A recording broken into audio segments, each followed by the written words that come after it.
Hello everyone, welcome to IS point. आज हम यहाँ पे बात करेंगे चुनाव की हमारी प्रणाली क्या है। ठीक है, जो हमारा चुनावी राजनीति का चैप्टर चल रहा है उसका नेक्स्ट पॉइंट ही है और इसमें हम लोग देखेंगे कि क्या कैसे, यानी कि चुनाव की ही सारी प्रोसेस अभी चल रही है। तो धीरे धीरे हम लोग क्या कर रहे हैं, चुनाव की प्रणालियों को समझ रहे हैं बेहतर तरीके से, क्या कैसे है। दैट मीन्स स्टार्टिंग से लेकर इंडियन तक की, यानी कि मतलब जब क्या होते हैं कि उनको सीट वगैरह जो भी मिलती है, उनका नाम वगैरह जो भी उम्मीदवार होते हैं, पार्टियां होती हैं, देन उसके बाद उनका जो फाइनल रिजल्ट आता है उस तक हम धीरे धीरे पहुंचने वाले हैं कि किस तरीके से चुनाव होता है, क्या प्रोसेस होती है और कैसे कैसे क्या होता है। ठीक है, तो अब इसमें हम बात करेंगे कि चुनाव की हमारी प्रणाली क्या है, क्योंकि कुछ थोड़ा बहुत इसके बारे में हम लोग पहले ही समझ चुके हैं। तो यदि हम बात करते हैं हम अपने प्रणाली की, दैट मीन्स अपने देश के प्रणाली की बात कर रहे हैं। ठीक है, तो क्या हमारे देश में होने वाले चुनाव लोकतांत्रिक हैं? इस सवाल का जवाब देने के लिए आइए देखें कि भारत में चुनाव किस तरह होते हैं। यानी कि हमने एक लोकतांत्रिक चुनाव जो होता है, डेमोक्रेसी इलेक्शन जो होता है, उसका हमने थोड़ा बहुत उसके जो फीचर्स थे उनको हमने देखा है कि क्या क्या यदि होते हैं तो लोकतांत्रिक चुनाव हम कह सकते हैं कि किसी एक लोकतांत्रिक देश के चुनाव है। क्योंकि हम पहले ही पढ़ चुके हैं कि जहाँ पे लोकतांत्रिक व्यवस्था नहीं है वहाँ पे भी इलेक्शन कराए जाते हैं। तो फिर हम कैसे पहचानेंगे कि ये लोकतांत्रिक देश के चुनाव है, ये अदर लोकतांत्रिक देश के चुनाव है?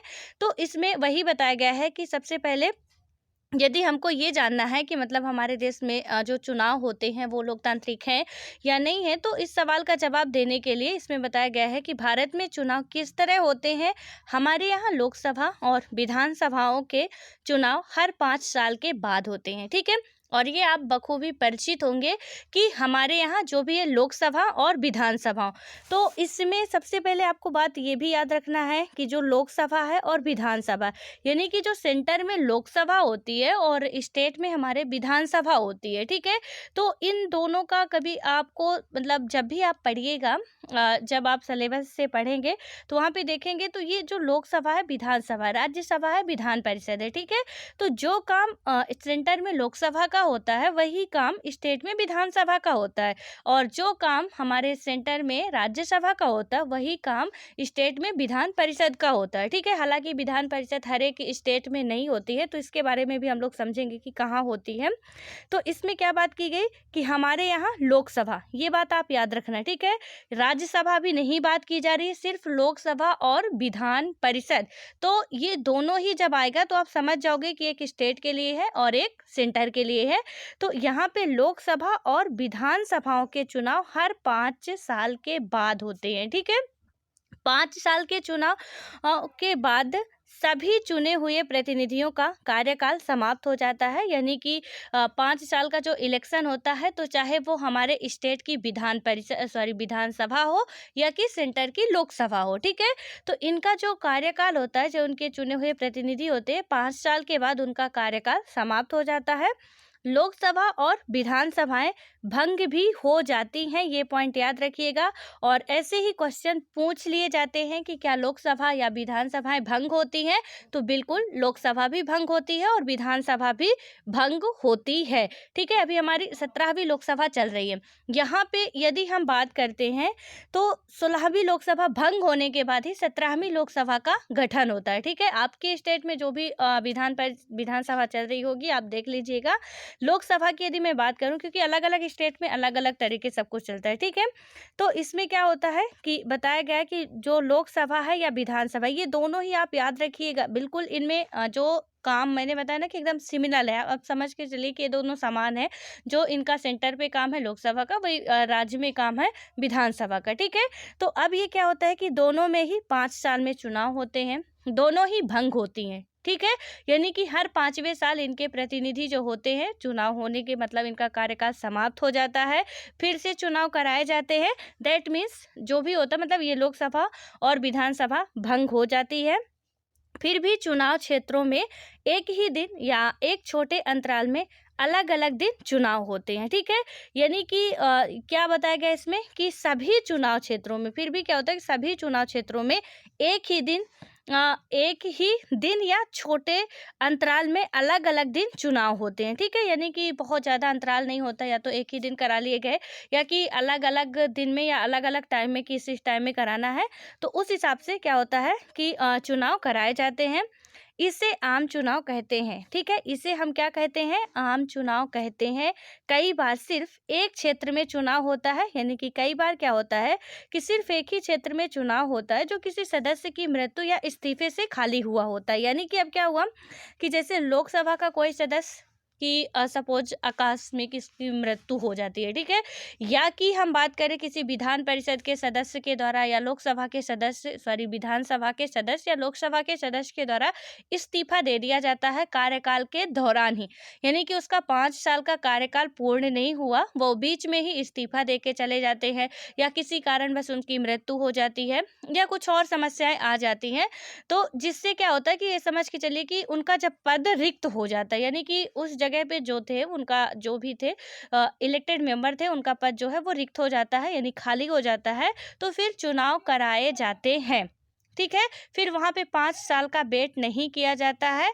तो इसमें बताया गया कि एक ही साथ होते हैं या कि फिर अलग अलग भी, यानी कि कहीं एक जगह भी हो सकता है, और एक जगह होने के कारण भी आपको बता दिया गया है कि क्यों हो सकता है कि किसी का पद यदि खाली है तो उसको भरने के लिए फिर हम चुनाव करा सकते हैं, जहां से भी जिस भी पार्षद या सांसद का पद खाली हुआ होगा, ठीक है। लोकसभा या विधानसभा के सदस्य का जो भी पद खाली हुआ होगा उसको भरने के लिए हम क्या करेंगे, पुनः चुनाव कराएंगे, तो उसी क्षेत्र में कराएंगे। अब ऐसा नहीं है कि एक ने इस्तीफा दिया और एक की हमें ज़रूरत है तो हम फिर से पूरे लोकसभा का चुनाव कराएं, पूरे विधानसभा का चुनाव कराएं, तो ऐसा नहीं है, ठीक है। तो इसको भी आप ध्यान रखिएगा, और ये बिल्कुल कंसेप्ट है आपके, इसको आप बिल्कुल दिमाग में बैठा लीजिएगा, क्योंकि एज इट इज ऐसे ही मान लीजिए कि एक लाइन या एक पैराग्राफ आपको एक उसमें आंसर में दे दिया या एक स्टेटमेंट बना के दे दिया, यहाँ पे अब ऐसे भी दे सकता है। यदि मैं बात करूं तो पहला स्टेटमेंट दे दिया कि 5 साल के बाद सभी चुने हुए प्रतिनिधियों का कार्यकाल समाप्त हो जाता है, विधानसभा या लोकसभा में जो भी है, ठीक है। देन उसके बाद हमारा दे दिया कि लोकसभा और विधानसभाएं भंग हो जाती हैं, ठीक है। तो अब आपसे यदि पता होगा कि हाँ लोकसभा विधानसभा भंग होती है, जबकि हमारी राज्यसभा जो होती है वो कभी भंग नहीं होती है, वो स्थायी सदस्य, ठीक है, यानी कि वहाँ पे स्थायी संस्था है। राज्यसभा हमारी कभी भी भंग नहीं होती है, अभी हम पढ़ेंगे आगे, जबकि लोकसभा और विधानसभा भंग हो जाती हैं। और कब भंग होती है, हर एक 5 साल के बाद वो भंग हो जाती हैं, ठीक है। और इससे जो इनके बीच में चुनाव होता है इसे हम आम चुनाव कहते हैं, यानी कि पब्लिक के द्वारा जो भी चुनाव होते हैं तो उसे आम चुनाव कहा जाता है। और कई बार एक ही क्षेत्र में चुनाव होता है, तो ऐसे ये जो स्टेटमेंट बन सकते हैं, जब भी आप पढ़ा करो तो उनके बीच से क्वेश्चन निकालने की कोशिश किया करो। और ये कैसे आपसे आएगा, जब आप प्रीवियस ईयर के क्वेश्चन सॉल्व करोगे तब वहां से आपको पता चलेगा कि या राइट ये ऐसा स्टेटमेंट इसमें पूछा जाता है इस टॉपिक से रिलेटेड। लोकसभा सपोज दे दिया गया कि लोकसभा के बारे में कौन निम्न उपरोक्त में से कौन से कथन सत्य हैं या नहीं है। अब आपको उसमें दे दिया कि मतलब ये हर 5 साल बाद चुनाव होते हैं, लोकसभा भंग हो सकती है, या कुछ और भी दे दिया, तो वहाँ पे आपको जब क्लियर रहेगा तो आप क्या करेंगे, बहुत ही इजीली उसका आंसर दे सकते हैं, ठीक है। देन उसके बाद इसमें क्या हुआ कि इसे हम उपचुनाव कहते हैं, यानी कि जब हम मतलब एक आकस्मिक रूप से कोई घटना हो जाती है उस टाइम पे जब चुनाव कराया जाता है उसे हम क्या कहते हैं, उपचुनाव कहते हैं। इस अध्याय में हम चुनाव पर ही ध्यान केंद्रित करेंगे, ठीक है। अभी सिर्फ हम और इस जो चैप्टर है हमारा इसमें चुनाव पर ही ध्यान केंद्रित करने वाले अपना, लेकिन आगे हम और भी बात करेंगे उपचुनाव क्या होता है, और भी जो भी चीज़ें होंगी वो सारी चीज़ें हम समझने वाले हैं, ठीक है। तो चुनाव क्षेत्र की यदि हम बात करते हैं तो आपने पढ़ा है कि हरियाणा के लोगों ने 90 विधायकों का चुनाव किया, ठीक है। यानी कि हरियाणा एक स्टेट है, यहाँ के लोगों ने क्या किया कि 90 विधायकों का, यानी कि आप समझ लीजिए कि हरियाणा में कितनी विधानसभाएं हैं, यानी 90 विधायकों का चुनाव किया जाता है। तो एक स्टेट में कितने विधानसभाएं होती हैं, यानी सॉरी एक स्टेट में जितनी विधानसभाएं होगी उतने ही मेंबर चुन के आएंगे, ठीक है। यानी कि एक स्टेट में यदि 90 विधानसभाएं हैं तो 90 मेंबर चुन के वहाँ से आएंगे, क्योंकि हर एक 10 लाख पे एक मेंबर को चुना जाता है। तो यहाँ पे 90 विधानसभा जिनमें से 90 विधायक चुनाव मतलब चुन के आए। संभव है कि आपने सोचा हो कि उन्होंने ऐसा कैसे किया होगा, क्या हरियाणा का हर व्यक्ति सभी 90 विधायकों के लिए वोट देता है? तो यहाँ पे क्या है कि मतलब इसमें बताया जा रहा है कि हो सकता है कि आपके माइंड में ऐसा आए कि ऐसा उन्होंने कैसे किया होगा। क्या हरियाणा का हर एक व्यक्ति यानी कि प्रत्येक व्यक्ति सभी 90 विधायकों के लिए वोट देता है? शायद आपको भी मालूम हो, यानी कि अब थोड़ा सा इसमें ये जो क्वेश्चन है, आई होप कि आपसे ये आंसर बिल्कुल आपके माइंड में आ गया होगा, बिकॉज हम लोग पहले सॉल्व कर चुके हैं, दैट मीन्स पढ़ चुके हैं। ठीक है, तो इसमें क्या बात की गई है, थोड़ा क्वेश्चन को समझिएगा। क्या हरियाणा का हर व्यक्ति सभी 90 विधायकों के लिए वोट देता? हरियाणा का, इसमें बात क्या की जा रही है कि हरियाणा का प्रत्येक व्यक्ति। अभी मैंने आपको क्या बताया कि हर एक 10 लाख की जनसंख्या पर एक विधायक चुना जाता है। तो अब आप समझ लीजिए कि हरियाणा में सिर्फ तो 10 लाख जनसंख्या नहीं होगी, तो पूरे हरियाणा की बात की जा रही है। ठीक है, तो यहाँ से अभी मैं आगे पढ़ के बताऊंगी, आप लोग अपने दिमाग में सोचिए कि उसका आंसर आया कि नहीं। ठीक है, तो इसमें क्या हुआ कि हरियाणा का हर व्यक्ति सभी 90 विधायकों के लिए वोट देते, इसमें पूरा हरियाणा की बात की गई, एक विधानसभा की नहीं। ठीक है, याद रखना आप। तो इसमें है कि मतलब वो वोट देता होगा, शायद आपको भी मालूम हो, यहाँ पे बताया गया है कि मतलब शायद आपको ही मालूम होगा कि ऐसा नहीं होता। आप मतलब अपने देश में हम क्षेत्र विशेष पर आधारित प्रतिनिधित्व प्रणाली से काम करते हैं। अब बिल्कुल मैंने अभी थोड़ा सा आपको जो हिंट दिया कि पूरे हरियाणा की बात की जा रही है, यानी पूरे हरियाणा से हमने 90 विधायकों का चुनाव किया। तो क्या आपको लगता है कि एक हरियाणा एक स्टेट है, अब वहाँ पे तो 10 लाख जनसंख्या नहीं होगी, क्योंकि मैंने पहले ही आपको बताया कि हर एक 10 लाख पर एक मेंबर चुना जाता है। ठीक है, अब 10 लाख पर जहाँ हमारी एक विधानसभा बनेगी, ठीक है, और वहाँ पे जो भी हमारी विधानसभा होगी वहाँ पे एक मेंबर ये चुना जाएगा। अब जब ये एक मेंबर चुना जाएगा तो आप समझिए कि बस ये 10 लाख व्यक्ति सिर्फ एक को वोट दे सकते हैं, पूरे 90 को नहीं। ठीक है, 90 देने के लिए कि आप लगा लीजिए कि जितने भी वहाँ की जनसंख्या होगी, तो अपने निर्वाचन क्षेत्र के अपने एक विशेष क्षेत्र में वो व्यक्ति सिर्फ एक ही व्यक्ति को चुनेंगे। ठीक है, तो इसमें क्या हो गया कि अपने देश में हम क्षेत्र विशेष पर, यानी कि एक प्रॉपरली एक भौगोलिक क्षेत्र विशेष होता है जहाँ पे आधारित होता है कि मतलब कितने प्रतिनिधि यहाँ से इलेक्शन लड़ रहे हैं या कितने का हमको देना है। तो वहाँ पे क्या करेंगे कि 90 विधायकों में से ऐसा नहीं है कि पूरे हरियाणा वाले 90 लोगों को वोट दिए हैं, पूरे हरियाणा वाले नहीं, मतलब पूरे हरियाणा वाले मिलके 90 लोगों को मिलाए हैं, तो उनके लिए एक अलग अलग क्षेत्र है। सपोज यहाँ पे आप एग्जाम्पल से समझिए, क्योंकि यदि आप राजनीतिक एग्जाम्पल से समझे तो काफ़ी गोलमोल हो जाएगा। ठीक है, सपोज अब यहाँ पे एक आप हो एक हम हैं। ठीक है, अब इसमें क्या हुआ, हम दोनों कहाँ के हैं, एक ही स्टेट के हैं, एक ही स्टेट के हैं, लेकिन क्या करते हैं, हमारे इधर इलाके के जितने भी हैं, ठीक है, तो हम अपने इलाकों जितने हमारे इलाके में आते हैं, यानी कि 10 लाख के अंदर हम जिस इलाके में आएंगे, सिर्फ वहाँ पे हम एक प्रतिनिधि को चुनेंगे, राइट। देन उसके बाद आपके इधर, आपके यहाँ भी एक विधानसभा होगी, वहाँ आप क्या करोगे कि आपके इलाके के जितने भी मेंबर हैं वो इधर वालों को चुनेंगे, लेकिन ना तो आप इधर वोटिंग करने आओगे और ना ही हम इधर वोटिंग करने जाएंगे। ठीक है, यानी कि हमने अपने इलाके वालों को चुना, मतलब अपने क्षेत्र विशेष वालों को, जहाँ तक हमारा क्षेत्र आता है, और आपने क्या किया, अपने क्षेत्र विशेष वालों को चुना। ठीक है, तो अब यहाँ पे आप समझ गए होंगे, आई होप, कि जो भी हमारी विधानसभा है, तो हम ना तो आपके इधर जाएंगे, हैं एक ही स्टेट के, दोनों एक ही स्टेट के, ऐसा नहीं कि अलग अलग स्टेट के, लेकिन ना तो आप इधर जाओगे और ना ही हम इधर आएंगे। ठीक है, तो यानी कि क्या हो गया कि पूरा जो भी है वो अपने क्षेत्र विशेष से चुनेंगे और उसको ही क्या करेंगे कि वही हमारे प्रतिनिधि के रूप में फिर काम करते हैं। तो हमने ये समझा कि मतलब पूरे 90 लोगों को, ये मान के चलिए कि अलग अलग विशेष क्षेत्र के लोग ही चुनते हैं। ठीक है, पूरे स्टेट वाले नहीं देने जाते पूरे 90 को।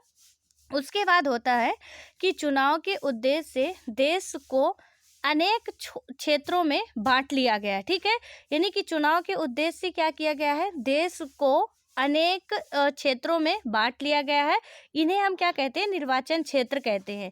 यानी कि चुनाव के क्षेत्र में ऑब्वियस है कि इतना बड़ा स्टेट है और इतने बड़े स्टेट में यदि 90 विधानसभाएं भी होती हैं तो काफ़ी ज़्यादा है। यानी कि एक साथ ऐसा तो किया नहीं जा सकता कि एक जगह पे करवाया जा सके। उसके लिए क्या किया गया कि निर्वाचन क्षेत्र अलग अलग बांट दिए गए हैं, ठीक है, जिससे मतलब एक विशेष क्षेत्र बांट दिया गया जिसे हम निर्वाचन क्षेत्र कहते हैं। और एक क्षेत्र में रहने वाले मतदाता अपने एक प्रतिनिधि का चुनाव करते हैं। यानी कि इसमें क्या बात की गई कि एक निर्वाचन क्षेत्र में या एक विशेष क्षेत्र में रहने वाले मतदाता, जो एग्जाम्पल मैंने अभी आपको समझाया, तो उसमें क्या करते हैं कि वो सिर्फ एक प्रतिनिधि का चुनाव करते हैं। लोकसभा चुनाव के लिए देश को 543 निर्वाचन क्षेत्रों में बांटा गया है। अब ये नंबर आप लिखिए, यहाँ पे ये क्वेश्चन पूछा जाता है काफ़ी। इसमें क्या है कि लोकसभा चुनाव के लिए देश को 543 निर्वाचन क्षेत्रों में बांटा गया है। हर क्षेत्र से चुने गए प्रतिनिधियों को संसद सदस्य कहते हैं। यानी कि जितने भी क्षेत्र से ये 543 जो निर्वाचन क्षेत्र है तो इनमें बांटा गया है।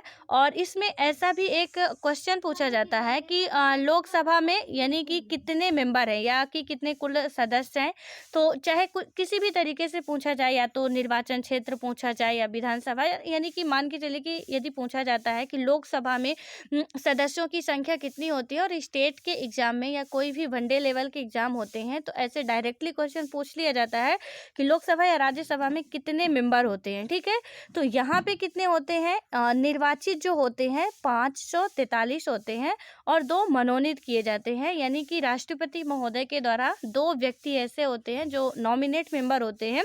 लेकिन यहाँ पे जो 543 मेंबर होते हैं वो क्या होते हैं, इलेक्टेड मेंबर होते हैं, और वो अलग अलग निर्वाचन क्षेत्र से चुने हुए होते हैं और इन्हें हम क्या कहते हैं, संसद सदस्य कहते हैं, ठीक है। उसके बाद क्या आता है हमारा कि लोकतांत्रिक चुनाव को, मतलब लोकतांत्रिक चुनाव की एक विशेषता है हर वोट का बराबर मूल्य। यानी कि अब लोकतांत्रिक विषय जो हमारा एक डेमोक्रेटिक कंट्री है और इसके चुनाव की विशेषता क्या है, तो हर वोट का बराबर मूल्य।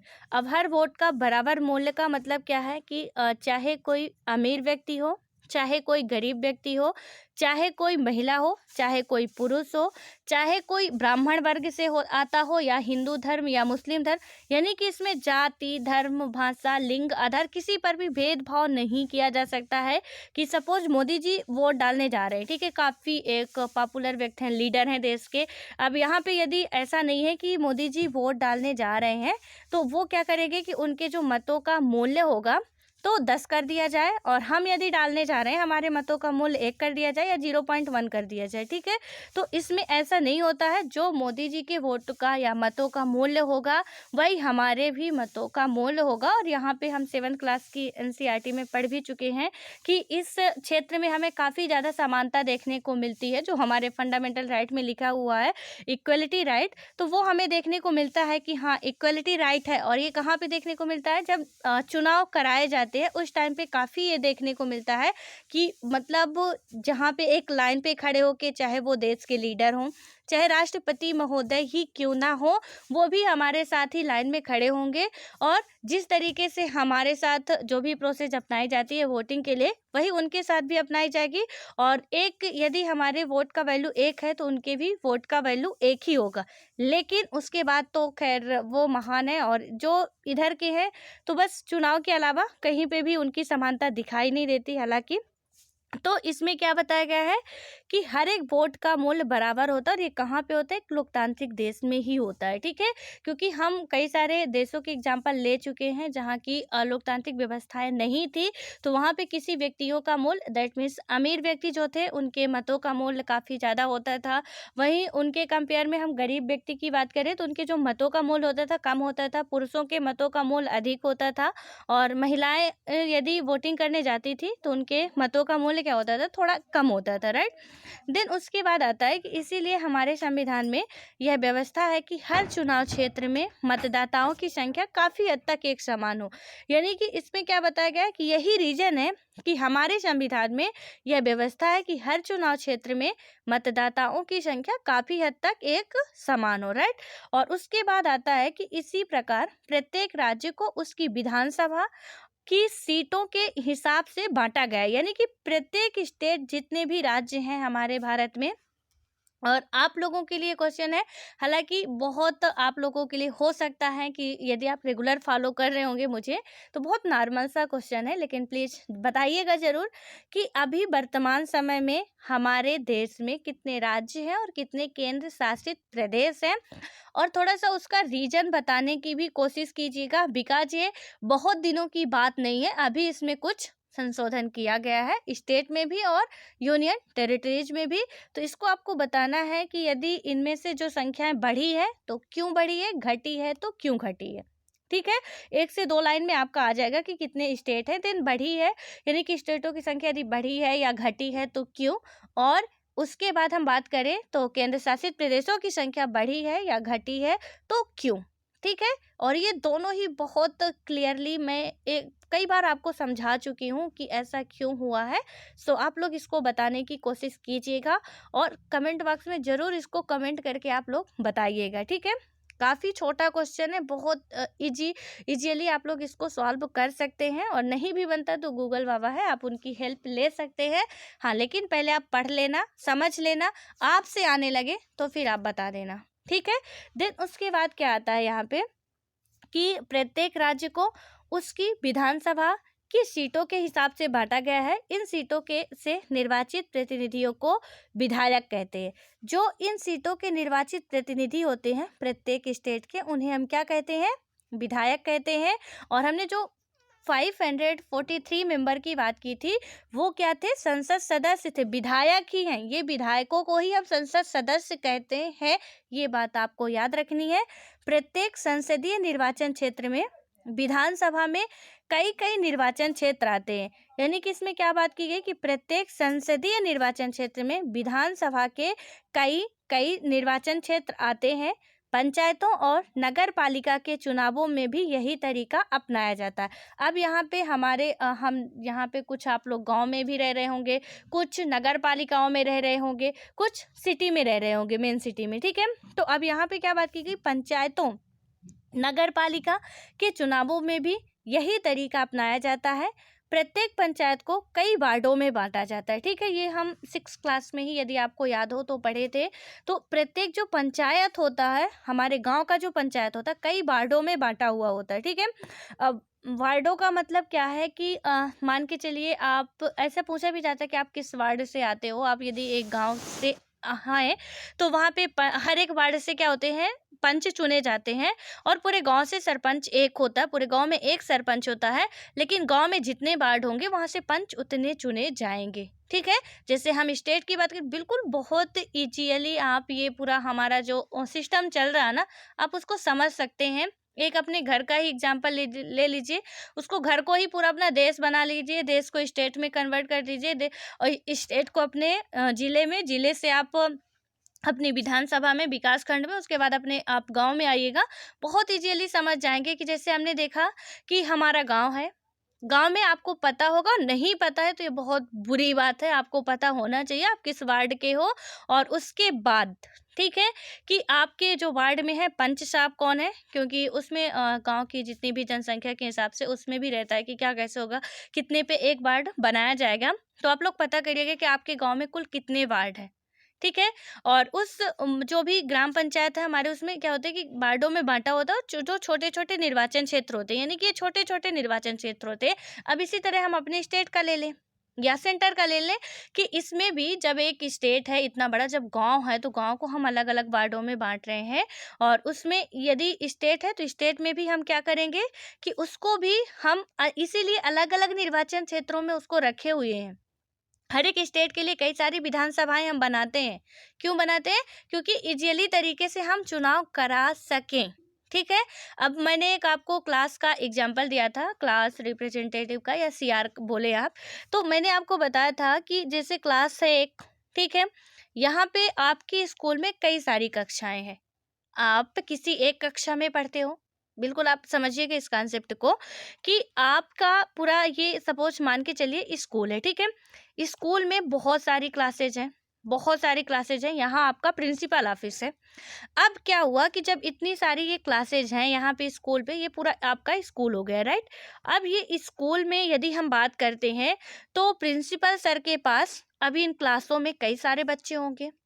इन क्लासों में से हो सकता है कि कोई एक आपकी क्लास हो, पूरे क्लास में तो आप नहीं पढ़ रहे हो। एक साल में आप एक ही क्लास लोगे ना, यानी कि एक ही क्लास के हो, या तो आप 12th पढ़ो तो एक ही क्लास में बैठोगे, या तो 11th पढ़ो, जो भी पढ़ रहे हो आप तो एक ही में रहोगे, ठीक है। अब मान लो ये आपकी क्लास है। अब आपकी क्लास की कोई प्रॉब्लम है तो इस क्लास में मान लीजिए कि कितने बच्चे हैं, 70, ठीक है। एक मिनिमम मतलब अंदाजा लगा के चलते 70 बच्चे हैं। अब 70 बच्चे की कोई प्रॉब्लम है तो क्या सारे बच्चे इधर जाएंगे? अब यहाँ भी मान लीजिए कि 70 है, यहाँ भी मान लीजिए, यहाँ भी मान लीजिए, यानी कि लगभग लगभग यदि हम बात करें तो मान लीजिए कि पूरी स्कूल में यदि 1000 की स्ट्रेंथ है, ठीक है, पूरे स्कूल की या कॉलेज की 1000 5000 जितना भी आप लगा लीजिए। अब यहाँ से ये बच्चे सारे के सारे क्या करेंगे, इधर क्या मतलब प्रिंसिपल सर के पास, तो प्रिंसिपल सर एक ही है ना। अब यहाँ पे वो सारे बच्चे जाएंगे कोई प्रॉब्लम्स लेके अपनी, तो क्या ये सुन पाएंगे? बिल्कुल एंट्री ही नहीं देने देंगे। तो इसके लिए हम क्लास में क्या किया जाता है, हमारे स्कूल में क्या किया जाता है, हर एक क्लास से यानी कि एक पूरे स्कूल या कॉलेज का प्रेसिडेंट बना दिया जाता है। इसको आप समझिएगा, पूरी चुनाव की प्रोसेस ही चल रही है, हमारा देश ही समझ के चलिए कि स्कूल है, ठीक है। आपके स्कूल या कॉलेज में एक प्रेसिडेंट बना दिया जाएगा, एक वाइस प्रेसिडेंट भी बना दिया जाता है, देन उसके बाद सेक्रेटरी भी बना दिया जाता है। एक एक ही ये होंगे, ठीक है, पूरे कॉलेज या स्कूल में एक एक होंगे। देन उसके बाद क्या किया जाता है कि हर एक क्लास में, अब आप समझिएगा, हर एक क्लास में आपकी क्लास से कोई एक लीडर बना दिया गया या एक मॉनिटर बना दिया गया, इधर से एक कोई कर दिया गया, ठीक है। अब जनसंख्या कम रही, आप देखिएगा, इधर से एक कर दिया गया, इधर से एक कर दिया गया। जैसे हमने देखा ना कि हर एक 10 लाख पे एक व्यक्ति को चुना जाता है, बिल्कुल सेम है कि इधर आपके क्लास से एक मॉनिटर को चुन लिया गया, एक व्यक्ति को, जो भी मतलब हर एक फील्ड में काफ़ी बेहतर अपनी परफॉर्मेंस देता हो, मतलब उसकी लीडरशिप भी अच्छी हो, बोलता भी अच्छा हो, पढ़ने में भी अच्छा हो, हर एक फील्ड में, यानी कि आप मान के चलिए कि आप सबसे थोड़ा वो ज़्यादा क्या हो, अच्छा हो, ठीक है। मतलब हर एक उसमें फील्ड में कि वो खेलने में भी टॉप कर रहा, पढ़ने में भी अच्छा है, बोलने में भी अच्छा है, उसकी लीडरशिप भी अच्छी है, आप सभी लोग चाहोगे, और आप सभी लोग कहीं ना कहीं बच्चे उनकी बात भी मानते हैं। तो आप सभी लोगों से यदि पूछा भी जाता है कि किससे आप लीडर बनाना चाहोगे, तो बिल्कुल ऑब्वियस है कि आप पहली प्राथमिकता उसी बंदे को दोगे जिसमें ये सारे गुण होंगे, ठीक है। अब जब इसमें ये सारे गुण होंगे तो उसके अंदर आपने एक चुना, इधर एक चुना गया, इधर एक चुना गया, यानी कि 5000 पे यदि हम बात करते हैं तो आप समझ के चलिए कि 1000 पे यदि 70 बच्चे हैं, 70 में से एक को बना दिया गया, ठीक है। तो यहाँ पे एक क्लास से 70 में से एक को बना दिया गया। अब 70 बच्चों की कोई भी प्रॉब्लम होती है क्लास के अंदर, कोई भी प्रॉब्लम क्लास के अंदर हो रही है, ठीक है, तो वो क्या करेगा कि यदि उसके मतलब क्लास में हो रही है, उनकी मीटिंग वगैरह होगी, जो भी होगी, वो अपने जाएंगे। तो जो उनका प्रेसिडेंट होगा या कि उसके अलावा जो भी ये वाइस प्रेसिडेंट वगैरह बनाए गए हैं, उनसे जाके संपर्क करेगा कि हमारे क्लास में ऐसी ऐसी प्रॉब्लम्स है, ठीक है। अब वो जाएंगे तो या तो आप सभी लोग जाके उस प्रेसिडेंट से बात करो कि हमारे क्लास में ये प्रॉब्लम चल रही है, प्रिंसिपल सर से हमें हेल्प चाहिए, तो वो प्रेसिडेंट के थ्रू आपकी सारी शिकायतें एक व्यक्ति के द्वारा यहाँ आपकी प्रिंसिपल सर के पास या प्रिंसिपल मैम के पास आ गई शिकायतें, ठीक है। यहाँ पे इतने 5000 बच्चों को जाना नहीं पड़ा, उन 5000 बच्चों की समस्या एक व्यक्ति ले जाके आपको यहाँ पे सुना दिया। या तो ठीक है कि आपके क्लास में या स्कूल में प्रेसिडेंट का चुनाव नहीं होता, प्रेसिडेंट नहीं है, ऐसा होता नहीं, हालांकि होते ही हैं। तो यदि प्रेसिडेंट नहीं है, ठीक है, आपकी प्रॉब्लम होती है आपके क्लास की, आप अकेले एक पर्सन हो जो कि यहाँ जाके प्रिंसिपल सर से बात कर सकते हो आप कि सर मेरे क्लास में ये ऐसी ऐसी प्रॉब्लम्स है, इसको थोड़ा सा ऐसे मतलब ये करने की ज़रूरत है, ठीक है। आप 70 व्यक्तियों का प्रतिनिधित्व तो कर रहे हो, यानी कि पूरे जो भी 70 बच्चे हैं उनकी समस्या एक इंसान लेके जा रहा है और यहाँ पे सर को बता रहा है कि सर हमारे पास ऐसी ऐसी प्रॉब्लम्स है, और सर बहुत अच्छे तरीके से आपकी बात सुनेंगे भी और उसका समाधान करने की भी कोशिश करेंगे, ठीक है।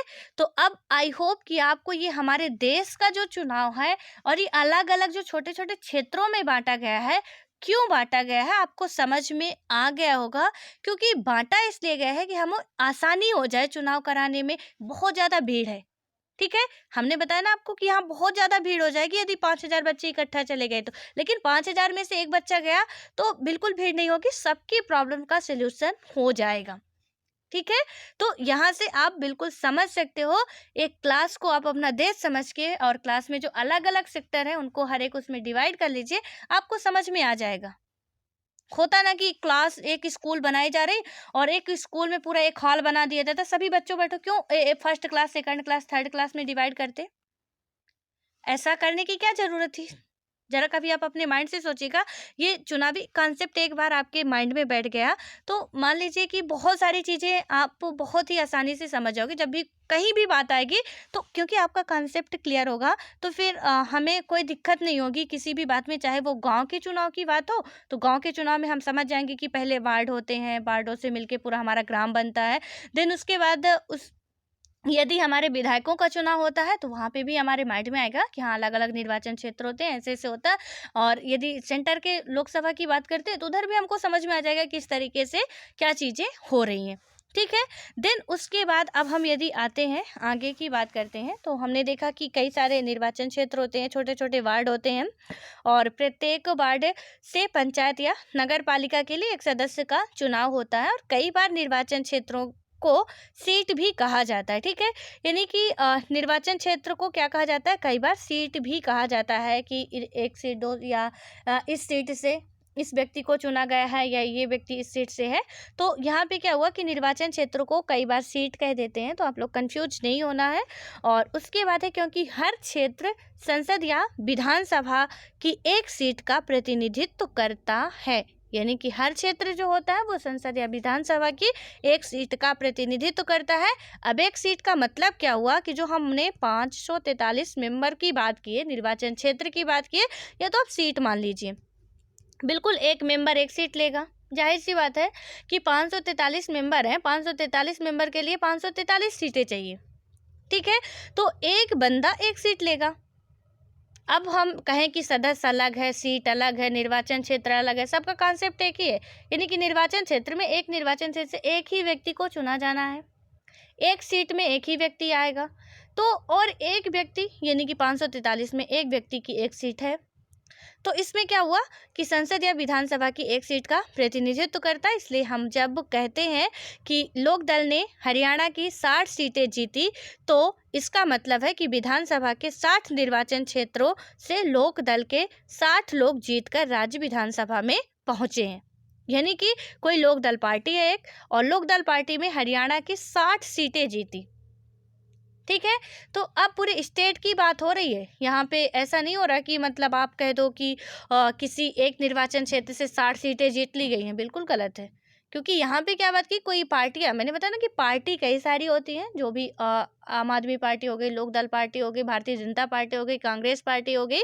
अब इन पार्टियों में से आप यदि बिहार का इलेक्शन देखें, बिहार के इलेक्शन का रिजल्ट आता है, उसमें बताया जाता है कि भाजपा पार्टी ने इतनी सीटें बिहार से जीती हैं। पूरे मतलब पूरे उसका होता है, ऐसा नहीं होता। और जब आपको पता होगा कि जब राष्ट्रपति प्रधानमंत्री बनाए जाते हैं या किसी भी राज्य के मुख्यमंत्री बनाए जाते हैं, वो सीटों के आधार पर ही बनाए जाते हैं। ये भी आपको बिल्कुल कंसेप्ट क्लियर होने चाहिए कि जब भी किसी स्टेट का, और 7th क्लास में मैं बहुत अच्छी तरीके से समझा चुकी हूँ, मुझे बहुत टाइम लगता है ये एनसीईआरटी पढ़ाने में, और आप लोगों की थोड़ी बहुत आलोचनाएं भी सुनने को मिलती हैं, बट डजेंट मैटर। लेकिन मेरा ये है कि आपको क्लियर होना चाहिए, ठीक है, क्योंकि ये राजनीति है। एक बार क्लियर हो गया, बहुत जल्दी नहीं है, कभी भी आप नहीं भूलने वाले हो। तो इसमें क्या हुआ कि 60 सीटें, यानी कि यदि हम बात करते हैं तो जो भी मतलब यदि हमने बात किया कि हरियाणा से भाजपा ने 60 सीटें जीती, ठीक है, हरियाणा से जीत लिया। और उसके बाद यदि हम बात करते हैं पंजाब से भी इसने जो भी 50-60 सीटें जीत ली, यानी कि हर एक स्टेट से इनकी सीटें क्या हो गई, बढ़ती गई। जब बढ़ती गई तो संसद में इनके सदस्यों की संख्या बढ़ती गई। आप समझिएगा कि संसद में इनके सदस्यों की संख्या, हम कहते हैं कि मोदी जी इस बार बहुत ही प्रचंड बहुमत से प्रधानमंत्री बने हैं। प्रधानमंत्री का चुनाव जो होता है आपको पता होगा कि डायरेक्ट रूप से होता है, ठीक है। अब डायरेक्ट रूप से कहते हो तो क्योंकि वो पार्टी के सदस्य है, पार्टी के वो सदस्य है, आप समझिएगा कि वो पार्टी के सदस्य है, मेंबर हैं भाजपा पार्टी के, ठीक है, बीजेपी के वो मेंबर है। बीजेपी के मेंबर होने के बाद आप क्या करते हो कि आपके इलाके से कोई एक विधायक बीजेपी का चुन के गया, मतलब पूरे स्टेट से, हरियाणा से 60 विधायक बीजेपी के हुए, ठीक है। यानी कि यदि मैं 90 में से 60 विधायकों की बात करूं तो मेजोरिटी किसकी है? मेजोरिटी तो बीजेपी की है, ठीक है, कि 90 सीटें थी इसमें, 90 में से तो 60 क्या ले गए? 60 लोग तो बीजेपी वाले ही ले गए 60 सीटों को, यानी कि 30 ही बची। अब 30 में आप लगा लीजिए, और भी पार्टियां कई सारी हैं, तो किसी न किसी को 1-2 पार्टी मतलब सीट तो मिली ही होगी। तो यहाँ पे इसी तरह हर एक स्टेट में हुआ कि एमपी में भी 60 सीटें, जो भी जितनी भी सीटें, मतलब ज़्यादा से ज़्यादा सीटें लेके गए। हम कहते हैं कि 543 में जो बीजेपी की सरकार है वो काफ़ी प्रचंड बहुमत से जीती है, यानी कि 300 प्लस तो आती है, ठीक है। तो अभी के जो चुनाव हुए थे, अभी जो 17वीं लोकसभा का चुनाव हुआ था, उसमें आप देखेंगे, यदि आप उस टाइम पे बिल्कुल मतलब अपडेट रहे होंगे तो आपको पता रहा होगा कि किस तरीके से यहाँ पे चीज़ें होती हैं, ठीक है। तो इससे आप क्या करोगे कि समझ सकोगे कि हाँ, क्योंकि वहाँ पे सिर्फ हम ऐसा नहीं कर रहे थे कि हम क्या कर रहे थे, अब ऐसा नहीं कि डायरेक्ट मोदी जी ही खड़े उनको ही देना है, लेकिन उनकी पार्टी के वो मेंबर हैं और हम यहाँ के विधायकों को वोट इसलिए बीजेपी वालों को दे रहे थे क्योंकि हमें पीएम चाहिए था मोदी जी के रूप में, ठीक है। हम इसलिए क्या कर रहे थे, चुन रहे थे। यदि राहुल जी चाहिए होते पीएम हमें, तो हम कांग्रेस को वोट देते, हमारे इलाके से जो भी कांग्रेस के मेंबर को जिसको भी सीट मिली होती हम उसे वोट देते, बिकॉज हम राहुल जी चाहिए थे, ठीक है। लेकिन अभी हमें क्या चाहिए थे, मोदी जी चाहिए थे। हमने क्या किया कि मतलब बीजेपी को वोट दिया।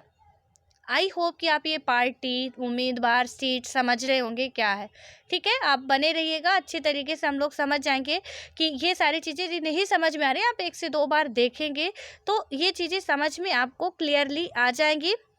और उसका मतलब यानी कि यहाँ से 60 सीटें हो गई, इसका मतलब है कि विधानसभा के 60 निर्वाचन क्षेत्र यानी कि लोक दल के 60 लोग जीतकर राज्य विधानसभा में पहुँचे हैं। तो अब इतना आप समझिएगा, और नहीं समझ में आया तो दोबारा देखिएगा। उसके बाद हम आरक्षित निर्वाचन क्षेत्र की बात करेंगे, ये क्या कैसे होता है तो इसको भी समझेंगे, यहाँ पे जितनी भी इसकी प्रोसेस है। और हाँ, आपके मतलब आस पड़ोस में जो भी बच्चे हों, थोड़ा एक मतलब सामाजिक कार्य भी हम लोगों को करते रहना चाहिए, ठीक है। तो आप लोगों की ये जिम्मेदारी है, रिस्पॉन्सिबिलिटी बनती है, एक ऑफिसर बनने की तैयारी कर रहे हैं, समाज सेवक बनने की सोच रहे हैं आप, तो वो एटीट्यूड अभी से लाना चाहिए, ठीक है। अभी स्कूल कॉलेज बंद है, बिल्कुल भी स्कूल तो बिल्कुल अच्छे तरीके से बंद है, तो आप लोग उनको भी सजेस्ट कर सकते हो कि वो भी ऑनलाइन तरीके से, यदि उनके स्कूल की क्लासेज नहीं चल रही हैं ऑनलाइन तरीके से, तो आप अपने साथ ही बैठा के उनको दिखा सकते हो, सुना सकते हो, जितनी भी एनसीईआरटी की क्लासेज चल रही हैं, क्योंकि यही जो आप पढ़ रहे हो वो उनको पढ़ना है, उनके लिए वो उनके पेपर में तो यही सारी चीज़ें आनी, हम तो अपना सिर्फ एक बेस कंप्लीट कर रहे हैं, लेकिन उनके पेपर में ये चीज़ें आनी है, ठीक है। तो इसलिए आपकी रिस्पॉन्सिबिलिटी है कि आप उनको सजेस्ट करो कि वो लोग इसको पढ़ें और मतलब देखें, पढ़ें और समझें, ठीक है।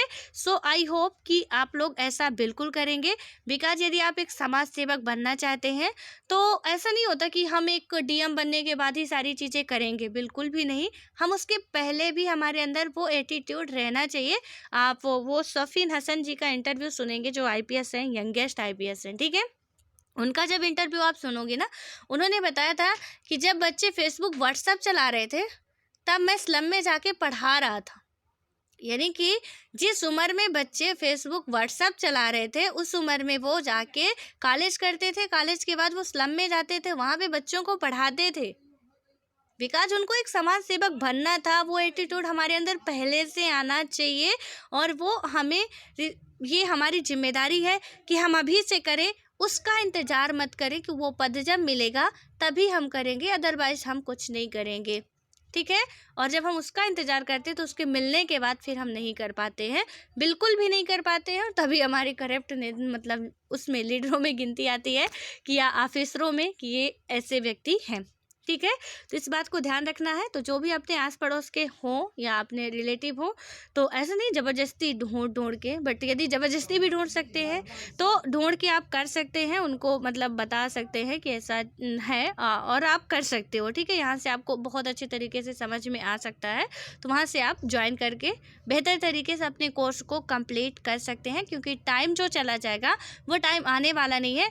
और सरकार का सीधे सीधे है कि साल भर स्कूल खुलनी नहीं है, बिल्कुल किसी तरह नहीं खुलनी है, ये मान के चलिए आप, ठीक है।